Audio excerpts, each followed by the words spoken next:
الحمد لله نحمده ونستعينه ونستغفره ونؤمن به ونتوكل عليه ونعوذ بالله من شرور أنفسنا ومن سيئات أعمالنا من يهده الله فلا مضل له ومن يضلله فلا هادي له ونشهد أن لا إله إلا الله وحده لا شريك له ونشهد أن سيدنا ومولانا محمدا عبده ورسوله أرسله بالحق بشيرا ونذيرا بين يدي الساعة من يطع الله ورسوله فقد رشد واهتدى ومن يعصهما فقد ضل وغوى أما بعد فأعوذ بالله من الشيطان الرجيم بسم الله الرحمن الرحيم أحل لكم ليلة الصيام الرفث إلى نسائكم هن لباس لكم وأنتم لباس لهن علم الله أنكم كنتم تختانون أنفسكم فتاب عليكم وعفى عنكم فالآن باشروهن وابتغوا ما كتب الله لكم وكلوا واشربوا حتى يتبين لكم الخيط الأسود من الفجر ثم أتموا الصيام إلى الليل ولا تباشروهن وأنتم عاكفون في المساجد تلك حدود الله فلا تقربوها كذلك يبين الله لكم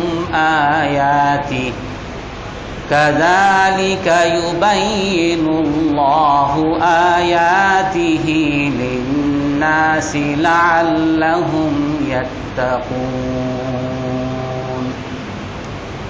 صدق الله العظيم وقال النبي صلى الله عليه وسلم ما من مسلم يدعو الله دعوة ليس فيه إثم ولا قطيعة رحم إلا عجلت له في الدنيا أو يدخر له يوم القيامة أو يصرف عنه من السوء مثلها قالوا إذا نكثر الدعاء فقال الله كثير أو كما قال عليه الصلاة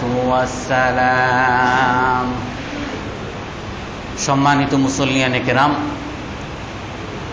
আজ আমরা রমজানে করণীয় সম্পর্কে আলোচনা করব। আল্লাহ তাআলা রমজান সংক্রান্ত যে আয়াত নাজিল করেছেন তার মধ্যে বিশেষ করে রমজানের করণীয় কয়েকটি বিষয়ের কথা উল্লেখ করেছেন। তার মধ্যে প্রথম হলো শাহরু রমাদান আল্লাযী উনজিলা ফীহিল কুরআন হুদাল লিন-নাসি ওয়া বায়্যিনাতিম মিনাল হুদা ওয়াল ফুরকান। এই রমজান মাসে আল্লাহ তাআলা কোরআন অবতীর্ণ করেছেন, আর এই কোরআনের মধ্যে মানুষের জন্য পথ নির্দেশনা এবং সত্য মিথ্যার মধ্যে পার্থক্যকারী বিষয়সমূহ আল্লাহ তাআলা কোরআনের মধ্যে রেখেছেন। হাদিসের মধ্যে আল্লাহ রসুল বলেন, ইন্না লিকুল্লি উম্মাতিন বাহাআন ওয়া ইন্না বাহাআ উম্মতি আল কোরআন। প্রতিটা জাতির একটা গৌরব আছে, গৌরবের বিষয় আছে যেগুলো নিয়ে তারা গর্ব করে। আর আল্লাহ রসুল বলেন, আমার উম্মতের গৌরবের বিষয় হলো কোরআনে কারীম। সমস্ত নবীদের জন্য আল্লাহ তাআলা মুজিজা পাঠিয়েছেন। নবীগণ রসুলগণ যে সত্য আল্লাহর পক্ষ থেকে প্রেরিত রসুল, সেই জন্য অলৌকিক মুজিজা আল্লাহর পক্ষ থেকে দিয়েছেন। যেমন মুসা আলাইহিস সালামকে লাঠি দিয়েছিলেন, ঈসা আলাইহিস সালামকে মৃতকে জীবিত করার ক্ষমতা আল্লাহ তাআলা দিয়েছিলেন, সালেহ আলাইহিস সালামকে উটনি দিয়েছিলেন। বিভিন্ন নবীকে আল্লাহ তাআলা মুজিজা দান করেছেন। আর আমাদের রসুল সাল্লাল্লাহু আলাইহি ওয়াসাল্লাম তাকে মুজিজা দান করেছেন এই কোরআন। আল্লাহ তাআলা কোরআনের মধ্যে বলেছেন, ওয়া ইন কুনতুম ফি রাইবিম মিম্মা নাযালনা আলা আবদিনা ফাআতু বিসূরাতিন মিন মিসলিহি।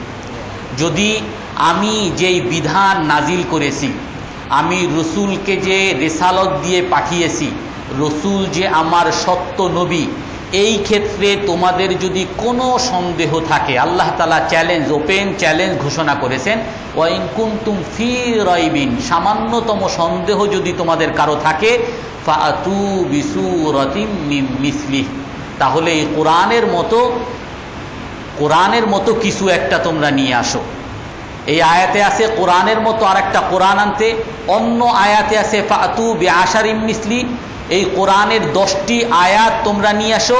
আর এক জায়গায় আছে ফাআতু বিআয়াতিম মিসলিহি, এই কোরআনের একটা আয়াত, এই পুরো কোরআনের যতগুলো আয়াত আছে এর একটা আয়াত তোমরা রচনা করে দেখাও।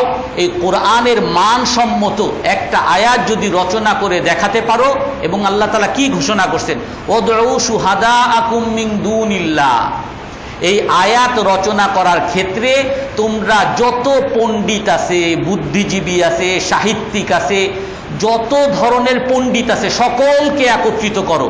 আর একত্রিত করে এই কোরআনের একটি আয়াত তোমরা রচনা করে দেখাও, যদি তোমাদের এই কোরআনের ব্যাপারে কোনো সন্দেহ থাকে। তো কোরআন আল্লাহ তাআলা এই উম্মতের জন্য দলিল হিসাবে পাঠিয়েছেন।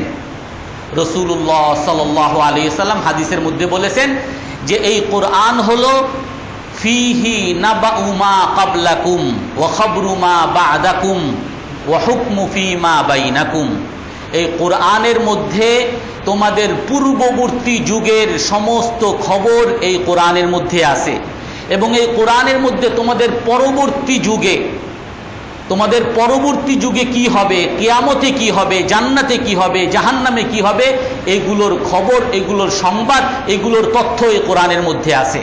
এবং ওয়াহুকমু ফীমা বাইনাকুম, তোমাদের আপোষের মধ্যে যত ধরনের দ্বন্দ্ব, যত ধরনের ঝগড়া, যত ধরনের বিভেদ, সব কিছুর সমস্যার সমাধান আল্লাহ তাআলা এই কোরআনের মধ্যে রেখেছেন। ফামানিত্তাবাল হুদা ফি গায়রিহি আদাল্লাহুল্লাহ। আল্লাহর রাসূল এই হাদিসের মধ্যে বলেন যে নাকি এই কোরআন বাদ দিয়ে অন্য কোথাও তার পথ নির্দেশনা খুঁজবে, তার সভ্যতা খুঁজবে, তার আদর্শ খুঁজবে, তার চলার পথ খুঁজবে, আদাল্লাহুল্লাহ, আল্লাহ তাআলা তাকে পথ হারা করে দিবেন, পথ ভ্রষ্ট করে দিবেন। নাউযুবিল্লাহি মিন যালিক। তো আল্লাহ তাআলা এই কোরআনকে অবতীর্ণ করেছেন। এই কোরআন আমাদের জন্য গৌরব।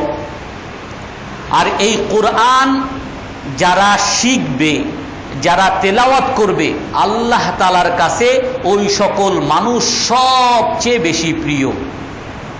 আল্লাহ রসুল হাদিসের মধ্যে বলছেন, আল্লাযী ইয়াকরাউল কোরআন ওয়া হুয়া মাহিরুন বিহি মা'আস সাফারাতিল কিরামিল বারারা। যারা কোরআন পড়বে আর কোরআনের হাফেজ হয়েছে, কোরআনের উপরে পাণ্ডিত্য করেছে, কোরআন পড়ে আর কোরআন বুঝে বুঝে পড়ে, কোরআনের আলোকে আমল করে, তাদের হাসর আল্লাহ তাআলা পবিত্র লেখক যে সবচেয়ে মর্যাদাবান যেই ফেরেশতাগণ আছে তাদের সাথে আল্লাহ তাআলা তাদের মর্যাদা রাখবেন। আর ওয়াল্লাযী ইয়াকরাউল কোরআন ওয়া ইয়াতাতাআউ ফীহি ওয়া হুয়া শাক্কুন আলাইহি ফালাহু আজরান। আল্লাহ তাআলা কত দয়াবান।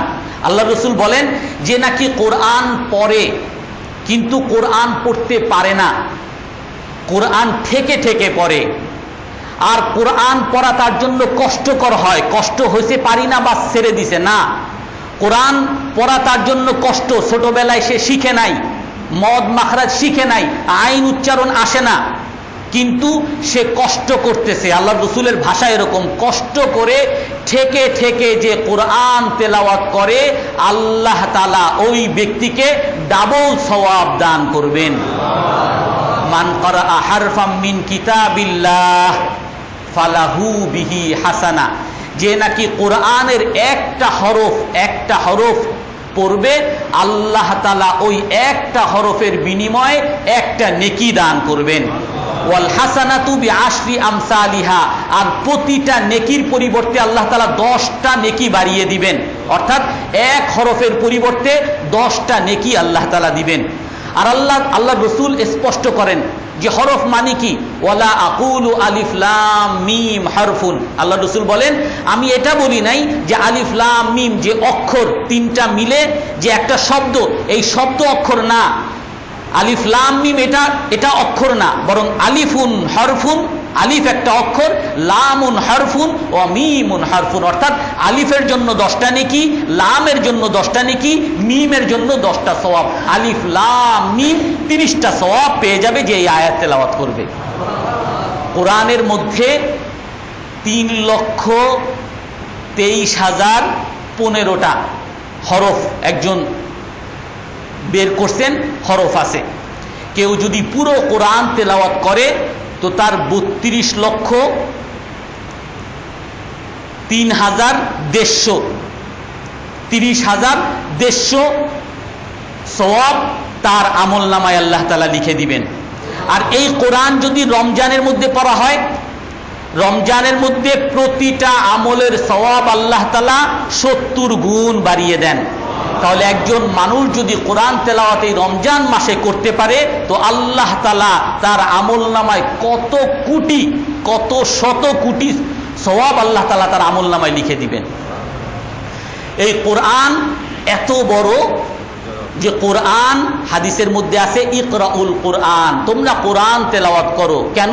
ফাইন্নাহু ইয়াতি শাফিআন লিআসহাবিহি ইয়াউমাল কিয়ামা। আল্লাহ রসুল বলছেন যে তোমরা কোরআন পড়ো, কারণ কিয়ামতের দিন এই কোরআন পড়নেওয়ালার জন্য সুপারিশকারী হিসাবে কিয়ামতের দিন আসবে। কিয়ামতের দিন আল্লাহর কাছে সুপারিশ করবে, শুধু সুপারিশ করবে না, অন্য এক হাদিসের মধ্যে আছে ইউহাজ্জানি আন সাহিবিহিমা।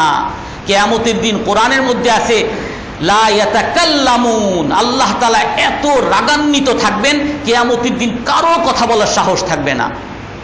সমস্ত মানুষ নবীদের কাছে যাবেন, আদম আলাইহিস সালামের কাছে যাবেন, একটু সুপারিশ করেন, বলেন আল্লাহ যে আজকে রাগান্বিত অবস্থায় আছে, আমি আল্লাহর সাথে কোনো কথা বলতে পারবো না। লা ইয়াতাকাল্লামুন, কোরআনের মধ্যে আছে কিয়ামতের দিন আল্লাহর সাথে কেউ কথা বলতে পারবে না, সুপারিশ তো দূরের কথা, কথা বলার সাহসই পাবে না। ইল্লা মান আযিনা লাহুর রহমান, হ্যাঁ আল্লাহর কাছে সেদিন সুপারিশ করতে পারবে আল্লাহ যাকে অনুমতি দিবেন। তার মধ্যে রাসূলুল্লাহ সাল্লাল্লাহু আলাইহি ওয়াসাল্লামকে মানুষের মধ্যে, মানবের মধ্যে শুধু সুপারিশ করার সুযোগ সেদিন আল্লাহ তাআলা দিবেন সর্বপ্রথম, তারপরে আরো সুপারিশ করার সুযোগ দিবেন। আর মানব ছাড়া আল্লাহ তাআলা সুপারিশ করার ক্ষমতা দিবেন। হাদিসের মধ্যে আছে 2 আমল কিয়ামতের দিন আল্লাহর পক্ষে সুপারিশ করবে। আসিয়ামু ওয়াল কুরআনু ইউশাফফাআনি লিল আবদ। রোজা এবং কোরআন আল্লাহর কাছে কিয়ামতের দিন মানুষের জন্য ঝগড়া করবে। রোজাদার গুনাহ করে জাহান্নামে ফেরেশতারা নিয়ে যাবে, আর রোজা এসে দাঁড়িয়ে যাবে আল্লাহর কাছে, হে আল্লাহ, রব্বি মানাতুহু তুআমা ওয়া শাহওয়াতা ফিন নাহার ফাশাফি'নি ফি।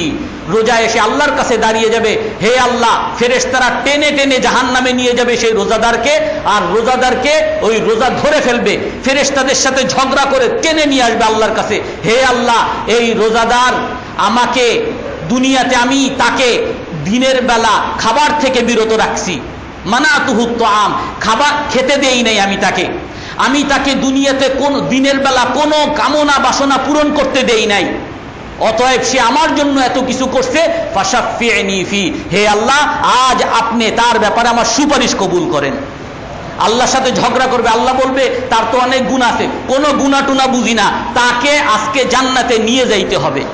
রোজা আল্লাহর সাথে ঝগড়া করে ওই রোজাদারকে জান্নাতে পৌঁছিয়ে দিবে। আর এক আমল আল্লাহর সাথে ঝগড়া করবে সেদিন, সেটা কি? ওয়াল কুরআন। কোরআন ঝগড়া করবে আল্লাহর সাথে, ফেরেশতারা জাহান্নামে নিয়ে যাবে কোরআনওয়ালাকে, আর কোরআন আল্লাহর সামনে এসে দাঁড়িয়ে যাবে, রব্বি মানাতুহুন নাওমা বিল্লাইল। হে আল্লাহ, আমি এই কোরআনওয়ালাকে রাতে ঘুমাতে দেই নাই, আমাকে সে রাত ভর তেলাওয়াত করেছে, দিনের বেলা তাকে আমি কোনো কাজ করতে দেই নাই, আমার জন্য সে দিন রাত খেটেছে, রাতে আমি তাকে জাগ্রত রেখেছি, ফাশাফি'নি ফি। অতএব আমার সুপারিশ তার ব্যাপারে আপনার কবুল করতে হবে, তাকে জান্নাতে নিতেই হবে। আল্লাহর সাথে ঝগড়া করে ওই কোরআনওয়ালাকে জান্নাতে নিয়ে যাবে। কোরআনের ব্যাপারে কি সুপারিশ করবে? আল্লাহ রাসূল হাদিসের মধ্যে বলেন, ইয়াতিল কুরআনু বিসাহিবিহি ইয়াউমাল কিয়ামা। কোরআনের কিয়ামতের দিন কোরআনওয়ালাকে নিয়ে আল্লাহর সামনে হাজির হবে।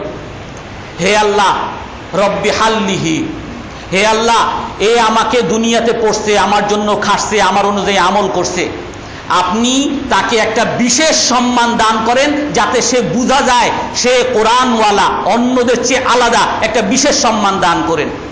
তখন আল্লাহ তাআলা সেই কোরআনওয়ালাকে ফায়ুল বাসু তাজুন ইয়াউমাল কিয়ামা, আল্লাহ তাআলা কিয়ামতের দিন তাকে একটা মুকুট পরিয়ে দিবেন। রাজা যেমন মুকুট পরে, সবার চেয়ে আলাদা সে রাজা, বোঝা যায়, বসের আলাদা চেয়ার থাকে, বোঝা যায় বসের চেয়ার। সেদিন ওই কোরআনওয়ালাকে, কোরআনের হাফেজকে, কোরআন অনুযায়ী আমলকারীকে মুকুট পরিয়ে দিবেন। কোরআন বলবে, হে আল্লাহ, শুধু মুকুট পরাইলে হবে না, জিদহু, আরো দেন, তাকে আরো সম্মান দিতে হবে। তো বলেন ঠিক আছে, ফায়ুল বাসু হুল্লাতুন ইয়াউমাল কিয়ামা, তাকে একটা রাজকীয় পোশাক পরিয়ে দেওয়া হবে। হাদিস, তিরমিজি শরীফের হাদিস, রাজকীয় পোশাক পরিয়ে দেওয়া হবে, সবার চেয়ে আলাদা, কোরআনওয়ালা সবার চেয়ে আলাদা। এখন খুশি না, রব্বি জিদহু, কোরআন বলবে, হে আল্লাহ, আরো তাকে বাড়িয়ে দেন। বলে কি বাড়িয়ে দিব? ইরদা আনহু, হে আল্লাহ, আপনি তার উপরে রাজি হয়ে যান। আপনি যদি রাজি হয়ে যান, আল্লাহ যার হয়ে যাবে, তার আর কি, জান্নাত সবই তার। কোরআন বলবে কি? ইরদা আনহু, হে আল্লাহ, আপনি এই কোরআনের উপরে, কোরআনওয়ালার উপরে রাজি হয়ে যান। তখন আল্লাহ তাআলা বলবেন, যাও, আমি এই কোরআনওয়ালার উপরে রাজি হয়ে গেলাম, আর তাকে জান্নাত দিয়ে দিবে। অন্য এক হাদিসের মধ্যে আছে, ওই কোরআনওয়ালাকে বলা হবে, আল্লাহ তাআলা তখন বলবেন, ইকরা ওয়ারাত্তিল কামা কুনতা তুরাত্তিলু ফিদ দুনিয়া ফাইন্না মানজিলাতাকা ইনদা আখিরি আয়াতিন তাকরাউহা। হে কোরআনওয়ালা, তুমি আজ কোরআন পড়ো আমার সামনে, আর ধীরে ধীরে পড়ো, যেরকম তুমি দুনিয়াতে ধীরে ধীরে পড়তা। আর তুমি আজকে যত আয়াত আমার সামনে তেলাওয়াত করতে পারবা, তত মর্যাদা আজকে তোমাকে বাড়িয়ে দেওয়া হবে। যে যত বেশি আয়াতের হাফেজ হবে, তার মর্যাদা তত বেশি বেড়ে যাবে। এই জন্য কোরআনওয়ালার শুধু এতটুকুই দাম না, কোরআনওয়ালার ক্ষেত্রে অন্য হাদিসের মধ্যে আছে, তাকে তো সম্মান দেওয়াই হবে, সে তো রাজকীয় পোশাক, রাজকীয় মুকুট। শুধু তাই না, হাদিসের মধ্যে আছে যার যার ছেলে, যার সন্তান হাফেজ হয়েছে, কোরআন পড়েছে, আল্লাহ তাআলা ওই পিতা মাতাকে কিয়ামতের দিন এনে তাদেরকেও রাজকীয় মুকুট পরিয়ে দিবেন। আর বলেন সেই রাজকীয় মুকুটের আলোকসজ্জা কেমন হবে জানো?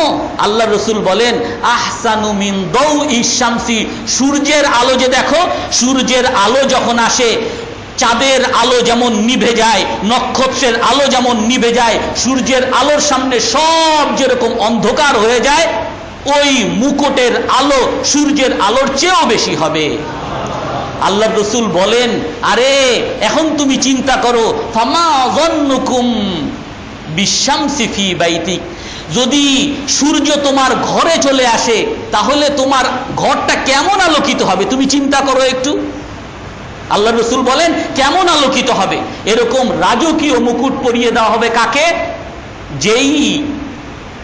যেই ছেলে কোরআনের হাফেজ হয়েছে তার পিতা মাতাকে। শুধু তাই না, কোরআনের হাফেজকে সেদিন বলা হবে যে তুমি আজকে সুপারিশ করো, তুমি তো আজকে জান্নাতি, কোরআন তোমার জন্য সুপারিশ করে তোমাকে জান্নাতি বানায় দিছে, তুমি অন্যের জন্য সুপারিশ করো। আল্লাহ তাআলা ওই কোরআনের হাফেজের সুপারিশ 10 জন ব্যক্তির ব্যাপারে আল্লাহ তাআলা কবুল করবেন, যেই 10 জনের ব্যাপারে ওয়াজাবাত লাহুন নার, যাদের জন্য জাহান্নাম ফয়সালা হয়ে গেছিল, যেই 10 জনের ব্যাপারে জাহান্নামের ফয়সালা হয়ে গেছিল, এরকম 10 জন সম্পর্কে ওই কোরআনের হাফেজের সুপারিশ আল্লাহ তাআলা সেদিন কবুল করবেন।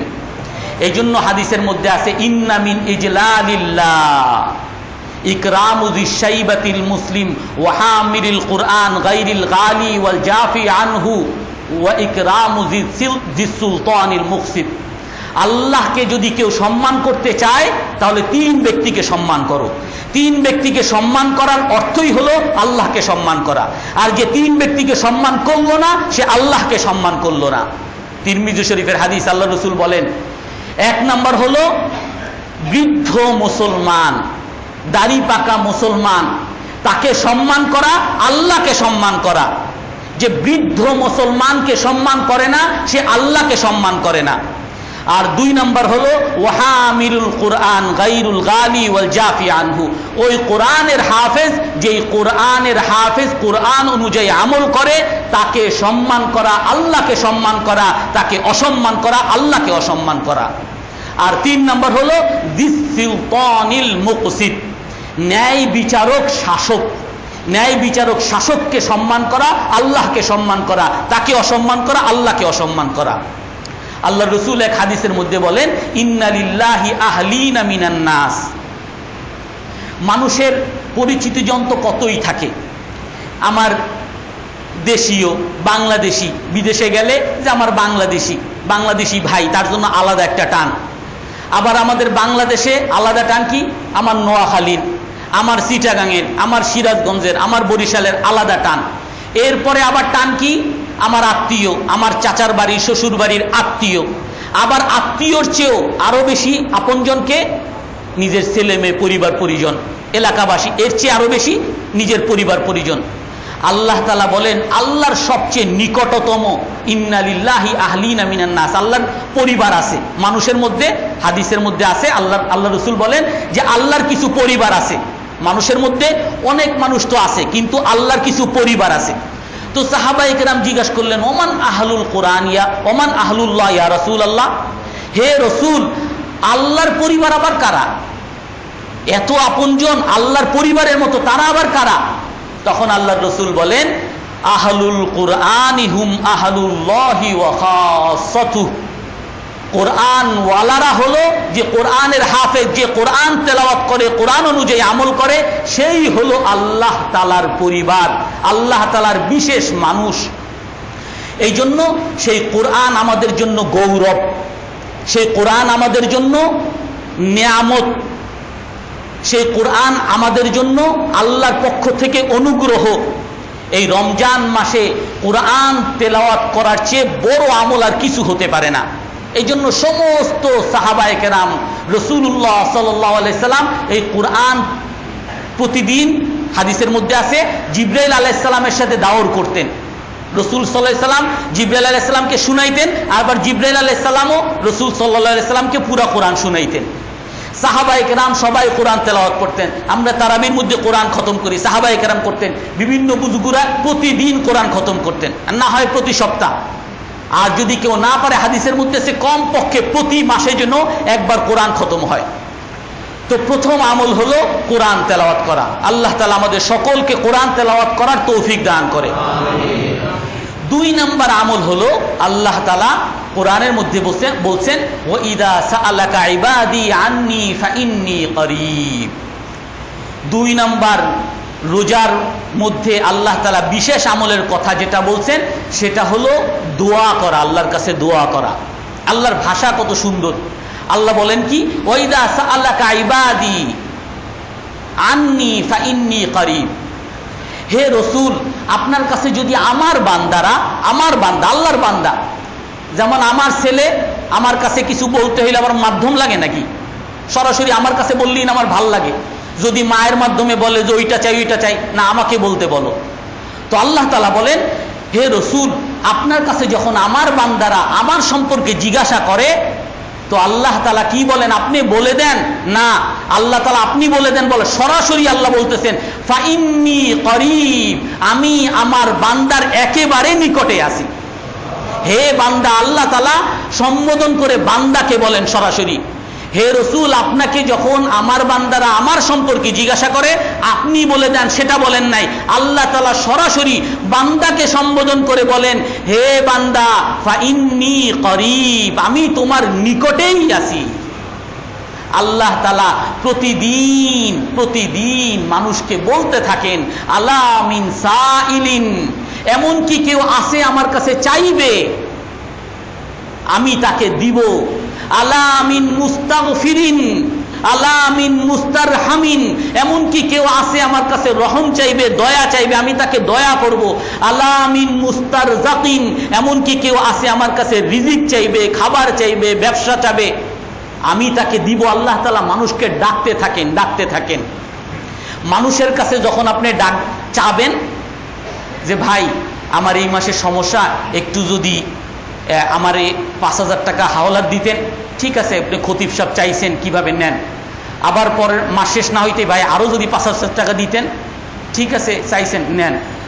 আবার পরের মাসে আবার ভাই আরো 5,000 টাকা, খতিব সাহেব সারাদিন চাইতে থাকে। পরে দেখলেই এ তো আমার কাছে চাবে, আর একদিকে ভাগে। দরজা বন্ধ করে দেয়, দরজা ঠক ঠক, কে? ও নাই, বাসায় নাই, বলে দেন। মানুষের কাছে যখন মানুষ চায় মানুষ বিরক্ত হয়। আর আল্লাহর রাসূল হাদিসের মধ্যে বলেন মাল্লাম ইয়াসআলিল্লাহ ইয়াগদাব আলাইহি, যে নাকি আল্লাহর কাছে চায় না, যে আল্লাহর কাছে চায় না, আল্লাহ তার উপরে রাগ হয়। শুধু চাওয়াটাই একটা ইবাদত। আর দোয়া হুয়াল ইবাদা, দোয়া করা, আল্লাহর কাছে দোয়া করা, হে আল্লাহ আমার জুতা ছিঁড়ে গেছে, জুতা কিনে দেন, জুতা ঠিক করে দেন।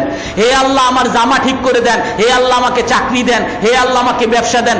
এই চাওয়াটাই ইবাদত। নামাজ পড়লে যেরকম ইবাদত হয়, সওয়াব হয়, মানুষ আল্লাহর কাছে চাইলেই সেরকম সওয়াব আল্লাহ তাআলা দেন।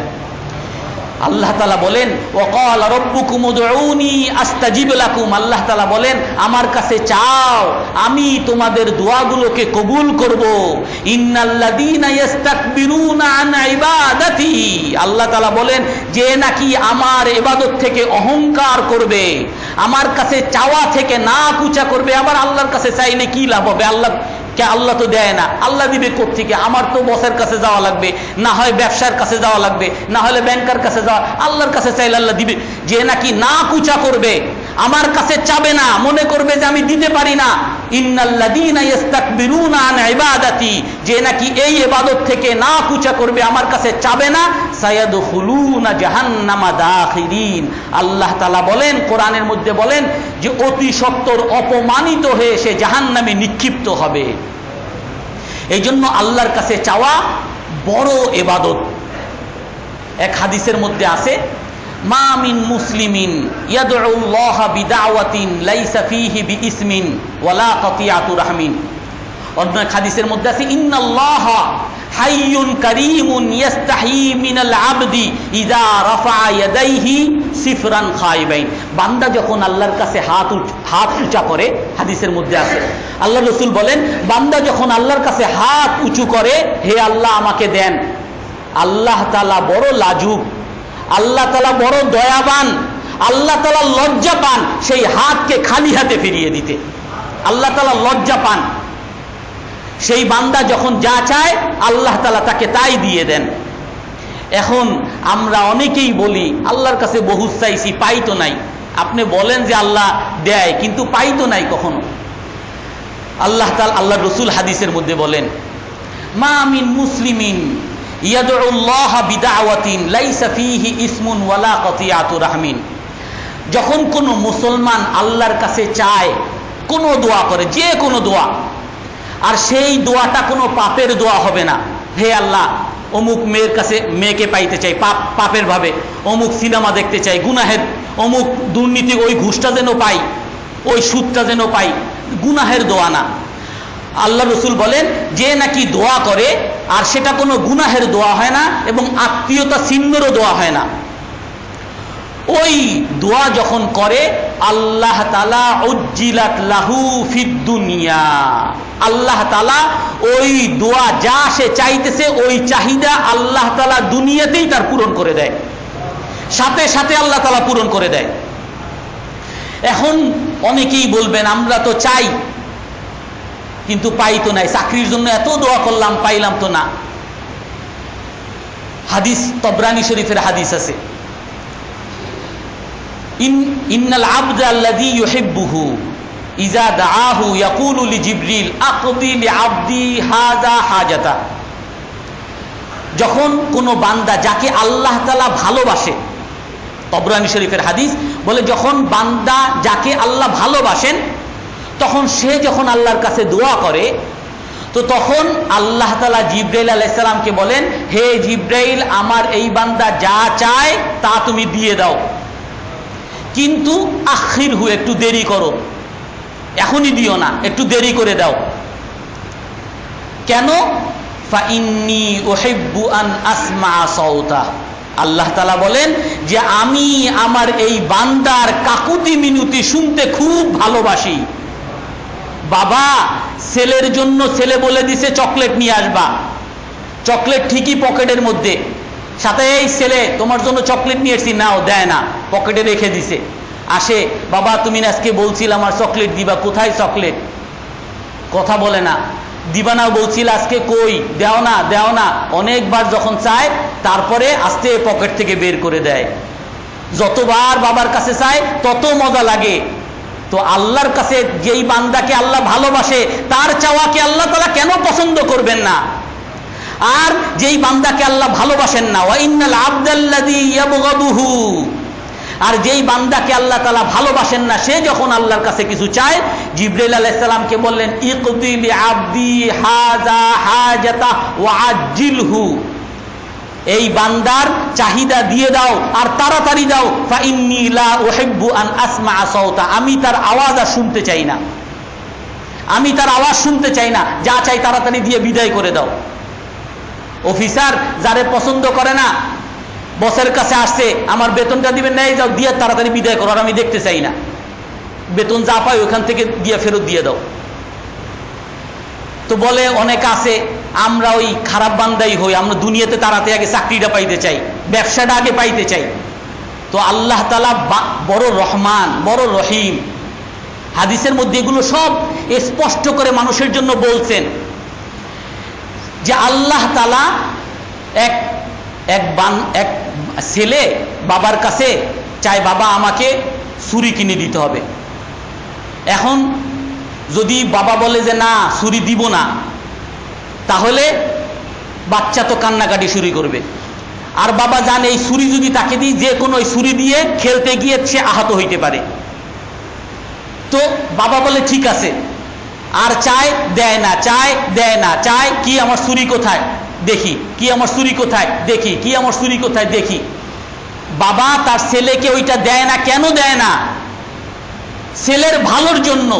আল্লাহ তাআলা হাদিসের মধ্যে বলেন যে অনেক সময় আল্লাহ তাআলা সেই বান্দাকে তার চাহিদাকে দেন না।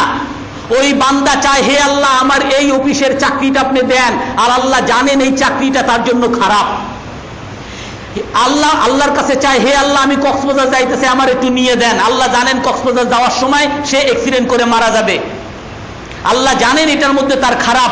তখন আল্লাহ তাআলা ওই চাহিদাকে দেন না, বরং ইয়াসরিফ আনহু সুআ মিসলা, তার ওই দোয়ার কারণে আল্লাহ তাআলা তার আগত বিপদকে দূর করে দেন। এবং আল্লাহ তাআলা কি করেন, ওয়ায়াদখিরু লাহু ইয়াউমাল কিয়ামা, যেই সমস্ত চাওয়া আল্লাহর কাছে বান্দা চাইছে কিন্তু আল্লাহ দেন নাই, আল্লাহ জানেন এর মধ্যে বান্দার ক্ষতি, দেন নাই, তাহলে চাইয়া লাভ কি? আল্লাহ রসুল হাদিসের মধ্যে বলেন কি, যে যেই সমস্ত চাওয়া আল্লাহ তাআলা দেন নাই, ওই সমস্ত চাওয়ার পরিবর্তে আল্লাহ তাআলা তার আমল নামায় হাজার হাজার শত শত কোটি কোটি সওয়াব আল্লাহ তার আমল নামায় সংরক্ষিত করে রাখবেন। এক হাদিসের মধ্যে আছে, এক বান্দা কিয়ামতের দিন গিয়ে দেখবে, হে আল্লাহ এই সওয়াবগুলো কোথায়, এইগুলো তো আমি করি নাই।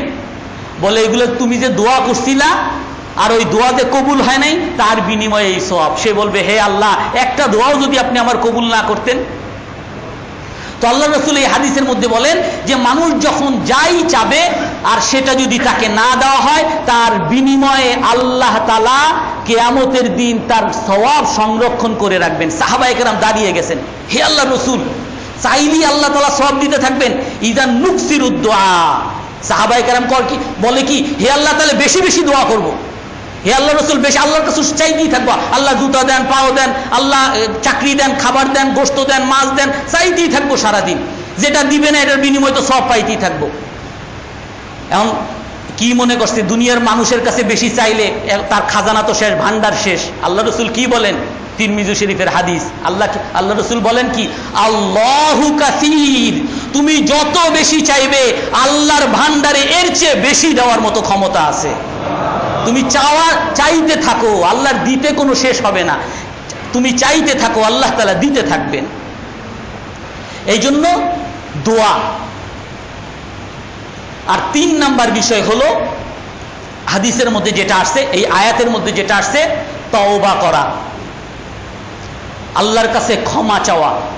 ইন্নাল্লাহা ইয়াবসুতুল লাইলা লিয়াতুবা মুসিউন নাহার ওয়া ইয়াবসুতু ইয়াদাহু বিন নাহারি লিয়াতুবা মুসিউল লাইল। আল্লাহ তাআলা এভাবে হাত প্রসারিত করে রাখেন, দিনের বেলা হাত প্রসারিত করে রাখেন, আরে বান্দা আমার কাছে আসো। মা যেরকম, বাবা আমার কাছে আসো, আমার কোলে আসো, হাদিস মুসলিম শরীফের হাদিস, হাত এরকম প্রসারিত করে রাখেন।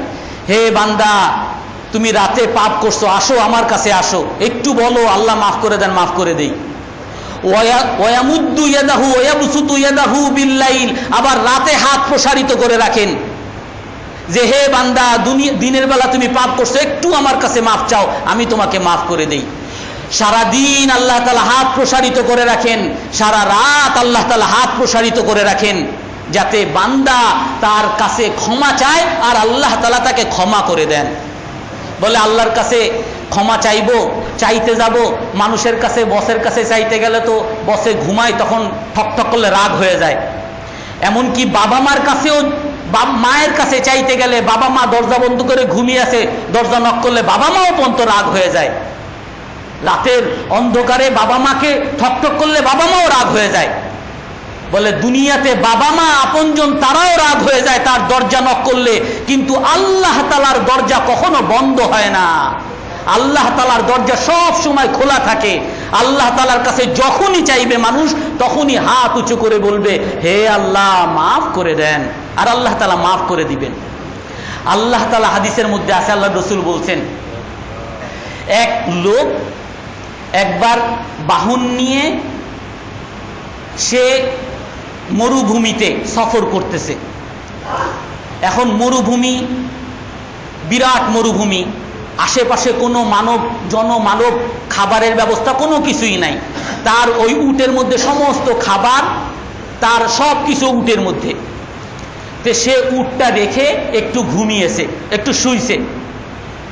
ঘুম থেকে উঠে দেখে তার উট নাই।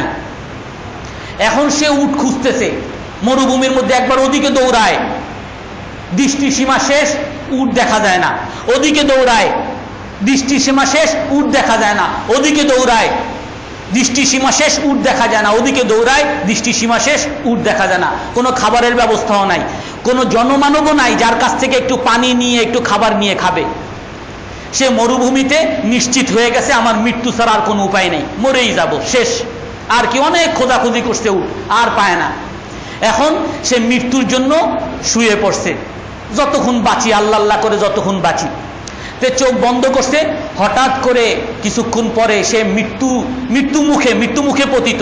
হঠাৎ করে একটু চোখ খুলছে, চোখ খুলে দেখে যে তার উট তার পাশে এসে হাজির।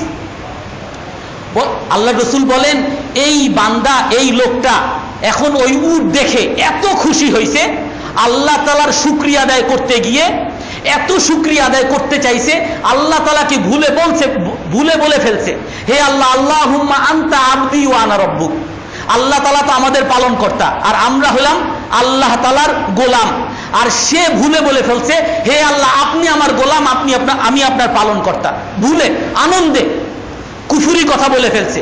কিন্তু তারপরও ওই রসুল বলেন, এই ব্যক্তি যতটা খুশি হয়েছে, লাল্লাহু আফরাহু বিতাওবাতি আবদিহি, এই লোক মৃত্যু মুখে পতিত লোক, তার খাবার, তার বাহন পেয়ে যতটা না খুশি, আল্লাহ তাআলা তার গুনাহগার বান্দা, তার অপরাধী বান্দা, তার পাপী বান্দা পাপ থেকে ফিরে যখন আল্লাহর কাছে হাত তুলে বলে, হে আল্লাহ, আমি যত পাপ করেছি আমাকে ক্ষমা করে দেন, আল্লাহ তাআলা ওই বান্দার তওবায় এর চেয়ে বেশি খুশি হয়ে যায়। অন্য এক হাদিসের মধ্যে আরেক দৃষ্টান্ত দিচ্ছেন, একবার দেখে এক মহিলা রসুলের কাছে বলে, হে আল্লাহ রসুল, আমার ছেলে পাইতেছে না, আমার শিশু হারিয়ে গেছে। খুঁজতেছে পাইতেছে না, সব জায়গায় দৌড়াইতেছে। তারপরে অনেকক্ষণ পরে তার ছেলেকে পাইছে। ছেলেকে পেয়ে মা যখন ছেলেকে পাইছে, কোলে করে নিয়ে কোলের মধ্যেই তাকে ধরে রাখছে। এখন আল্লাহর রসুল সাহাবাদেরকে দেখান যে এই দেখো, এই মা তার হারিয়ে যাওয়া ছেলে পেয়ে কতটা খুশি। বলে অনেক খুশি। বলে লাল্লাহু আফরাহু বিতাওবাতি আবদিহি মিন হাযা, আল্লাহ তাআলা তার বান্দার তওবায় এই মায়ের চেয়েও বেশি খুশি হয়। যখন কোনো বান্দা পাপ করে, আর পাপ করে যখন সে আল্লাহর কাছে তওবা করে, এক ফেরেশতা আখিরাতে ঘোষণা করতে থাকে, ওই ফেরেশতা দুনিয়াতে ঘোষণা করতে থাকে, হান্নিউ হাযাল আবদ ফাইন্নাহু ইসতালাহা মা আল্লাহ, এই বান্দাকে, এই অপরাধী যে বান্দা ছিল তাকে তোমরা সবাই অভিনন্দন জানাও, কারণ সে আজ আল্লাহর সাথে সম্পর্ক ভালো করে নিয়েছে, আল্লাহর কাছে তওবা করেছে। সবাই অভিনন্দন জানাতে থাকে। এই জন্য আল্লাহর কাছে তওবা করা, আল্লাহ তাআলা সবচেয়ে বেশি খুশি হন। এক আয়াত আছে, ইল্লা মান তাবা ওয়া আমানা ওয়া আমিলা আমালান সালিহা ফাউলাইকা ইউবাদদিলুল্লাহু সাইয়্যাতিহিম হাসানাত। হযরত ইবনে আব্বাস রাদিয়াল্লাহু তাআলা আনহু বলেন যে আল্লাহর রাসূলকে আমি দেখছি দুইটা আয়াত যখন নাজিল হয়েছে, ওই দুইটা আয়াত নাজিল হওয়ার সময় সবচেয়ে বেশি খুশি হয়েছে। তার মধ্যে একটা আয়াত হলো ইল্লা মান তাবা ওয়া আমানা ওয়া আমিলা আমালান সালিহা। এই আয়াতের অর্থ হইল যে অপরাধী বান্দা, পাপী বান্দা যখন নাকি তওবা করে আর নেক আমল করে, আল্লাহর কাছে ক্ষমা চায়, আল্লাহ তাআলা ওই বান্দার যতগুলো অপরাধ ছিল সকল অপরাধকে সওয়াবে রূপান্তরিত করে দেন। যত অপরাধ করছে সমস্ত অপরাধকে সওয়াবে রূপান্তরিত করে দেন। আর আমার তওবা হওয়ার জন্য শুধু আল্লাহর কাছে ক্ষমা চাবো, তিনটা শর্ত আছে। এক হলো সর্বপ্রথম লজ্জিত হওয়া, তওবার জন্য, গুনাহের জন্য লজ্জিত হওয়া। অনেক অপরাধ করছি। হযরত ওমর রাদিয়াল্লাহু তাআলা আনহু মৃত্যুর সময় হযরত আব্দুল্লাহ ইবনে ওমরকে বলতেছেন, দা খাদ্দি, আমার গালকে মাটির উপরে ফেলে দাও। মাটির উপরে ঘষাঘষি করতেছেন আর বলতেছেন, লাউ কুনতু শাজারাতান তুতাদ, হায় আমি যদি একটা গাছ হইতাম যে গাছকে কেটে মানুষ খেয়ে ফেলতো। হায় আমাকে যদি আমার মা জন্মগ্রহণই না করাইতো, কারণ আমি যে পাপ করছি এই পাপগুলোকে যদি আল্লাহ তাআলা ক্ষমা না করেন আমার কোনো উপায় নাই। এই জন্য পাপের জন্য লজ্জিত হতে হবে। আজকে আমাদের মধ্যে এটা উঠে গেছে, পাপ এটা স্বীকারই করে না, আর পাপ যে এটা মানতেও চায় না। পর্দা না করলে যে গুনাহ এইটা মানুষের মাথার থেকে উঠেই গেছে। সিনেমা দেখলে যে গুনাহ এইটা উঠেই গেছে, এটা আবার গুনাহ কি? একজনে সিগারেট খায়, ভাই সিগারেট খায় না, সিগারেট খাইলে কি হয়েছে, আমি তো মদ খাই না, এইটা যে পাপ এইটা উঠেই গেছে। ভাই ঘুষ খায়েন না, ঘুষ খাওয়া, ঘুষ কি আমি কয় টাকার ঘুষ খাইছি, আমার চেয়ে বড় বড় ঘুষ আর একজনে খায়, আপনার হুজুররা আরো বেশি খায়। ভাই সুদ খায়েন না, আমি কয় টাকা সুদ খাইছি, এর চেয়ে বড় বড় সুদ হেরা খায়। নিজের অপরাধ বোধ নাই। সর্বপ্রথম তওবার জন্য শর্ত হলো অপরাধ বোধ থাকতে হবে, অপরাধের জন্য লজ্জিত হতে হবে। আর দ্বিতীয় নাম্বার হলো অপরাধকে ছাড়তে হবে। আর তৃতীয় নাম্বার হলো অঙ্গীকার করতে হবে, সংকল্প করতে হবে এই গুনাহ আর কোনো দিন করব না।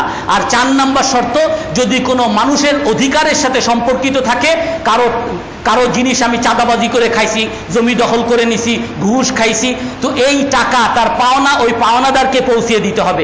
তারপরে আল্লাহর কাছে এই 3টা শর্তের সাথে তওবা করতে হবে। আল্লাহ তাআলা আমাদের সকলকে এই রমজান উপলক্ষে তওবা করার তৌফিক দান করেন। যারা সুন্নত পড়ি না, সুন্নত পড়ে নেই।